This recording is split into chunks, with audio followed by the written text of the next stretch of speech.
జ్యోతిష్య అభిలాష మిత్రులకు స్వాగతం.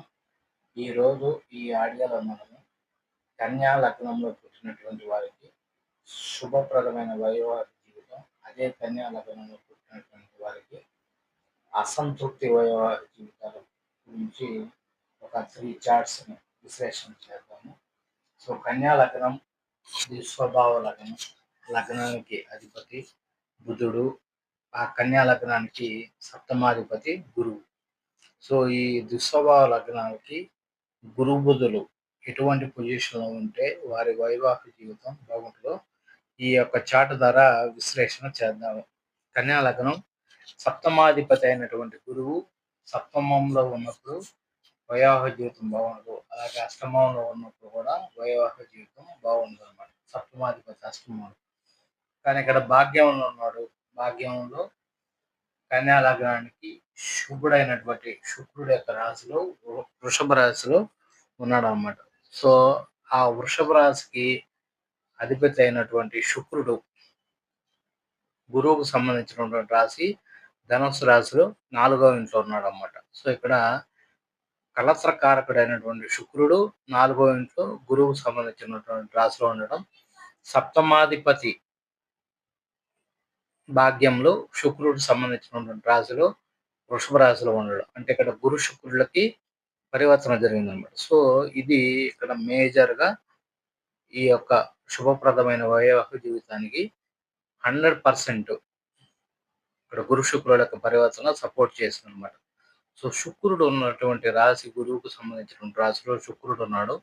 సో, ఆ శుక్రుడికి 3వ ఇంట్లో గాని, 5వ ఇంట్లో గాని ఎటువంటి పాపగ్రహాలు లేకపోవడం వల్ల అక్కడ పాపకర్తృ యోగం లేకపోవడం వల్ల మ్యారేజ్ తర్వాత భార్య రావడంతో ఇతడికి అదృష్టం పట్టడానికి శుక్రుడు యొక్క సహకారం ఇక్కడ మెండుగా ఉందన్నమాట. సో, ఎవరి జాతకంలోనైనా ఒక మేల్ చార్ట్‌లో శుక్రుడు ఇబ్బందికర స్థితిలో ఉన్నప్పుడు అతనికి మ్యారేజ్ అవ్వడం ఇబ్బందిగా ఉంటుంది. అలాగే మ్యారేజ్ తర్వాత కూడా భార్యతో సహకారం కూడా ఇబ్బందిగా ఉంటుంది. సో, ఈ విధమైన పరిస్థితులన్నీ ఉంటాయన్నమాట. సో, శుక్రుడు ఎప్పుడైతే ఇలాగా పరివర్తన చెందడం, గురువుకు సంబంధించిన రాశిలో ఉండడం, లేకపోతే శుక్రుడికి అటు ఇటు రాశులు పాపగ్రహాలు లేకపోవడమే ఒక మేల్ జాతకంలో ఎంతో అదృష్టం అని చెప్పవచ్చనమాట. సో, ఇది లగ్నం నుంచి మనకు గురువు భాగ్యంలో ఉండడం, ఆ భాగ్యాధిపతి శుక్రుడు లగ్నాధిపతితో కలిసి పరివర్తన యోగంలో గురు శుక్రుడితో కలిసి ఉండడం జరిగిందనమాట. సో, సప్తమం మీద ఎటువంటి పాపగ్రహ దృష్టి లేదు. ఇదొకటి మేజర్‌గా మనం కన్సిడర్ చేయాల్సినటువంటి విషయం.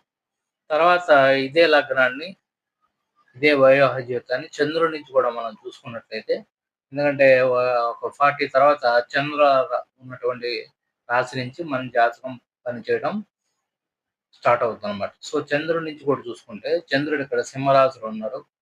సప్తమం అప్పుడు మనకు కుంభరాశి అవుద్ది.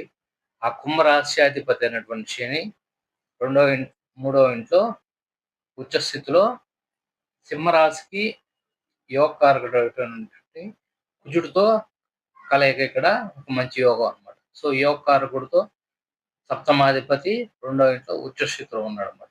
చంద్ర రాశి నుంచి మనం గమనించాం. సప్తమాధిపతి ఉచ్చ స్థితి మూడవ స్థానం. అది యోగకారకుడితో కలవడం ఇక్కడ వైవాహిక జీవితానికి ఒక అద్భుతమైన కాంబినేషన్‌గా ఉందన్నమాట. సో, ఇక్కడ చంద్రుడిని చూసుకున్నప్పుడు కూడా సప్తమం మీద ఎటువంటి పాపగ్రహ దృష్టి లేదు. సప్తమం శుభంగా ఉందన్నమాట. సో, ఇది మనం లగ్నం నుంచి చూసుకున్నా, సప్తమం నుంచి చూసుకున్నా గ్రహాలు అనుకూలంగా ఉన్నప్పుడే వారి యొక్క వైవాహిక జీవితం మధురంగా ఉండి, ఒక స్వీట్ మెమోరీస్‌గా వారి వైవాహిక జీవితం కొనసాగుతుంది. సో, ఈ ఈ ఆడియోలోనే మనం ఇదే కన్యా లగ్నంలో పుట్టినటువంటి వారికి వైవాహిక జీవితంలో ఇబ్బందికర స్థితి ఎలా వచ్చిందో ఒక చార్ట్ ద్వారా విశ్లేషణ చేద్దాం.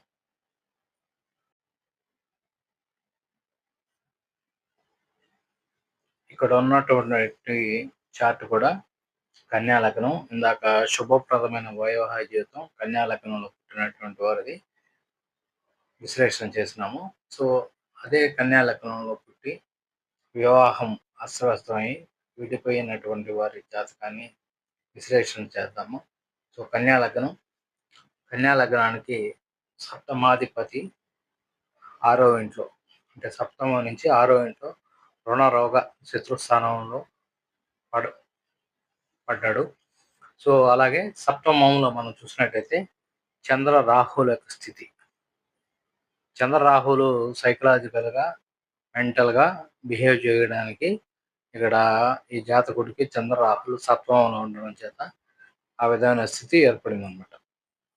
సో అలాగే మనకు కలత్ర కారకుడైనటువంటి శుక్రుడు 3వ ఇంట్లో రవి బుధ కలిసి ఉన్నాడు అన్నమాట. సో రవి ఇక్కడ ఈ లగ్నానికి వ్యయాధిపతితో లగ్నాధిపతితో శుక్రుడు 3వ ఇంట్లో అనమాట. అంటే అలాగే లగ్నంలో శనికేతువుడు. సో సప్తమం మీద మనకు శని యొక్క సప్తమ దృష్టి, కేతువు యొక్క సప్తమ దృష్టి పడింది. అలాగే సప్తమంలో ఆల్రెడీ చంద్రుడు రాహు ఉన్నారు. ఆ చంద్ర రాహుల మీద శని యొక్క దృష్టి పడింది. అలాగే 3, 8 స్థానాలకు అధిపతి అయినటువంటి కుజుడు చతుర్థంలో ఉండి చతుర్థ దృష్టి కూడా సప్తమం మీద పడింది అనమాట.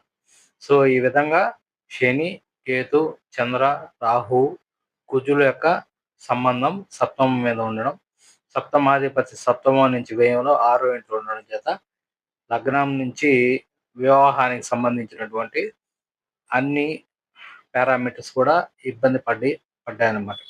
అలాగే శుక్రుడు 12వ అధిపతితో కలిసి 3వ ఇంట్లో ఉండడం కూడా ఇక్కడ ఇబ్బందికర వాతావరణాన్ని సృష్టించింది అనమాట. సో అలాగే చంద్రుడి నుంచి కూడా చూసుకుంటే మనకు చంద్రుడి నుంచి సప్తమాధిపతి కన్యా రాశి అయింది. ఆ కన్యా రాశిలో శని కేతువుల కలయిక అది ఇబ్బందికరమైన స్థితిని ఏర్పాటు చేస్తుంది అనమాట.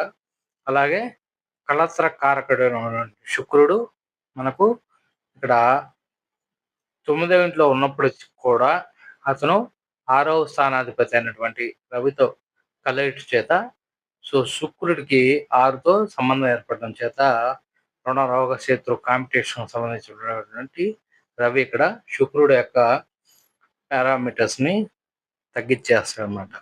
సో ఈ విధంగా ఈ లగ్నాధిపతికి మ్యారేజ్ అయిన సంవత్సరానికి ఇతను భార్యతో విడిపోవడం జరిగిందనమాట. ఈ విధంగా పాపగ్రహాల స్థితి సప్తమం మీద బలమైన స్థితిలో ఉన్నప్పుడు తగు జాగ్రత్తలు తీసుకొని దానికి రెమెడీస్ చేసుకొని అప్పుడు మాత్రమే వైవాహిక జీవితంలోకి ఎంటర్ అవ్వడం మంచిది. లేకపోతే ఇబ్బందికర పరిస్థితి ఏర్పడే అవకాశం ఉంది. స్వస్తి.